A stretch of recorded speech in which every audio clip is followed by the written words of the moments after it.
everybody, it's Anna. So I wanted to share with you some thoughts I had about last week's lectionary passage on Sunday, which came from Luke 17. And I wanted to connect that scripture to the first two cards in the major arcana. So we've got the magician, number one, and the high priestess is number two. So in Luke 17, Jesus is giving the disciples some instructions. But I'm going to start with the second piece of instruction because I think that's just how these are going to work. So one of the things the disciples ask, they say they want more faith. They say, give us more faith, which means the disciples probably are feeling deficient. They need more power. They don't think they got the juice to pull this off, right? And this is such a common thing I hear from my clients who are like, I need to be able to hear my intuition more. I need more intuition. I need more. Okay, so Jesus says, you don't need more.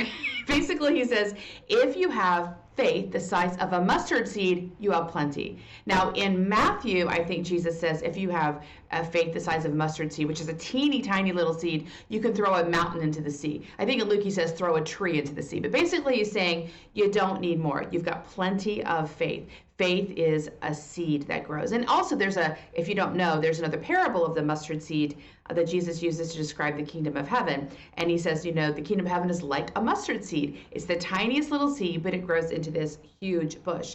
Not only that, if you do any research in mustard plants, you discover that they're actually kind of a weed. So no one would even plant mustard in a garden because it would take over the whole garden. So basically he's saying a tiny little bit of faith not only grows to a tremendous size, but also kind of infects everything. And Jesus' parables are meant to be absurd and a little bit like they're surprising if you know the context he's using. So he's telling them that the seed is all they need. A tiny little bit is all they need. And that to me connects with the magician, which is the first card in the major arcana. It is the seed card. And it's the point where you just say, this is what I want to create, and you just plant it in your life. You just say yes. And it's very difficult for people, for the mind to understand that that's the moment of power. There isn't anything else to do besides saying yes. You go, oh, I think I want to, become an artist. Let's say I'm going to plant that in the soil here, and then I'm going to let it germinate, which then becomes the two-step. So once the seed is planted, you have to wait. So when the mind, and this is what the disciples are showing, they're showing an anxiety, like, oh, we should be doing something. Where are action steps? What do we do next? And because they don't know what the action steps are, they feel like they're deficient. Truly, the spiritual path is a partnership between us and the spiritual realm, right? And so every action is matched by a time of rest. And during the rest period, something is happening. Your partner's doing something. The universe is taking over, right? So in the case of the magician, the magician is the action step, which is saying, okay, I'm on the planet, and this is what we need. I'm going to send, I evoke it.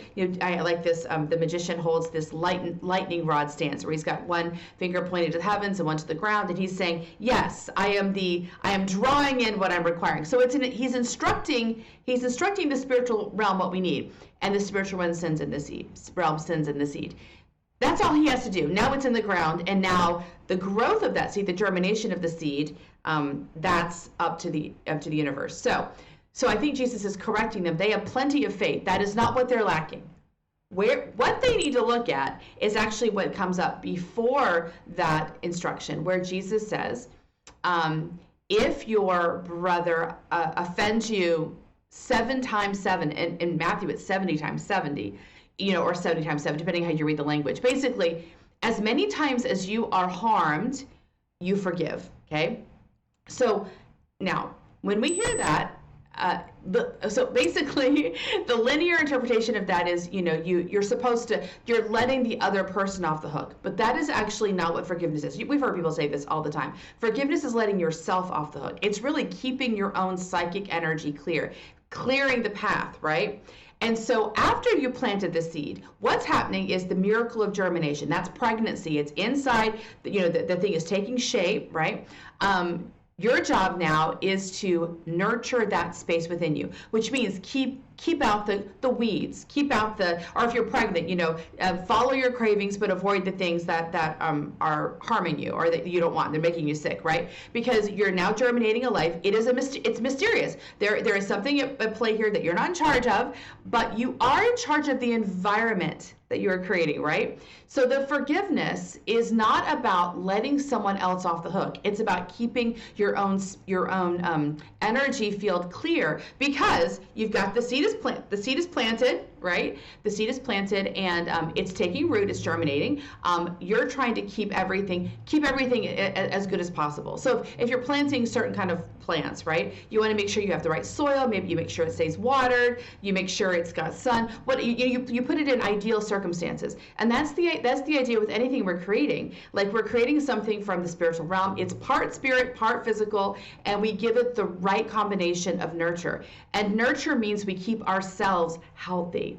So when we are carrying the heaviness of having been harmed, of the stories of having been harmed, not that the seed can't germinate. I mean, the truth is there are lots of seeds in our physical world that germinate in all kinds of circumstances, right? So you can still create stuff, but there are certain kinds of plants, certain kinds of seeds that can't germinate unless the situation is just right. So, depending on how far along you are in your path, right, you're going to be germinating different seeds, right? As you go further on your path, the seeds are probably going to become more particular and more precise because you're gaining in mastery. But part of holding on to that mastery and creating the right circumstances is the release of the pain, right?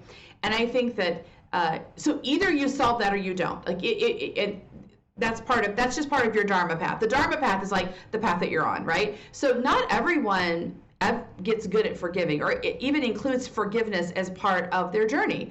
And it's probably because the seeds they're planting don't require it. Maybe they have like cactus seeds, or they have, I don't know, like certain kinds of very resilient weeds that, they're not, it's okay to carry grudges and to carry heaviness and to sort of be a little bit, debilitated by these old experiences. And so if you cannot forgive, you probably won't. Because our mind has a tendency to hold on to old stories, not necessarily because we're trying to hold a grudge, but because the mind thinks it's trying to learn the lesson. It's trying to remember when that happened to us. Yeah, we want to keep that thought in our mind because it'll keep us from repeating it. I don't think that's necessarily, doesn't really prove to be true, but that is the theory the mind's working on. So unless you have a reason to specifically engage in forgiveness, you probably will not learn how to do it. It is a certain kind of mastery. You learn if you need to. So if you're here to grow orchids, I've never grown an orchid, but I think they're very ornery.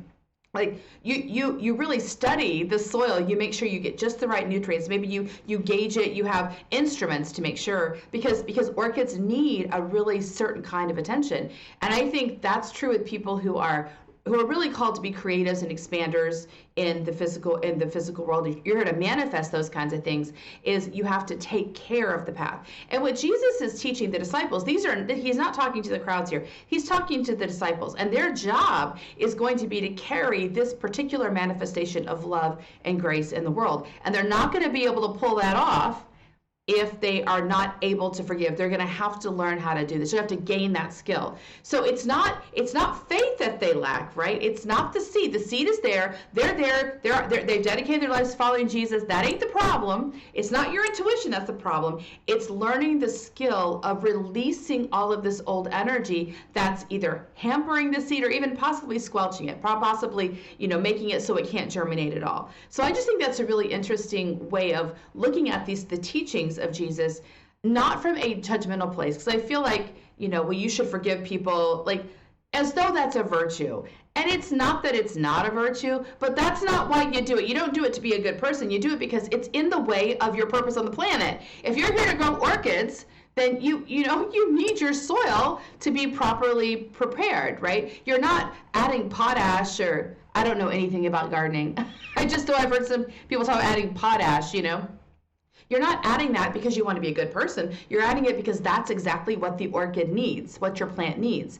And so it's much more effective. It's more about effectiveness than it is about virtuosity. So I invite you to think about that. If you're on the planet and you know what you want, the seed's just saying, this is what I want. That's all that you need. I want this. I'm going to plant this in the garden and see what happens, right?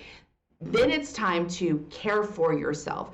And that, I think, is what Jesus is suggesting. I mean, when you forgive people, you're also, I don't even know, I think you can make better community that way. But I don't think that's even the main thing. For me, it's not the main thing. Like, maybe there are people that are really horrible to you, and you don't want to be in community with them. So you're not forgiving them so you can be in community with them. You're forgiving it so that it doesn't mess up your path. It doesn't mess up what you're here to do.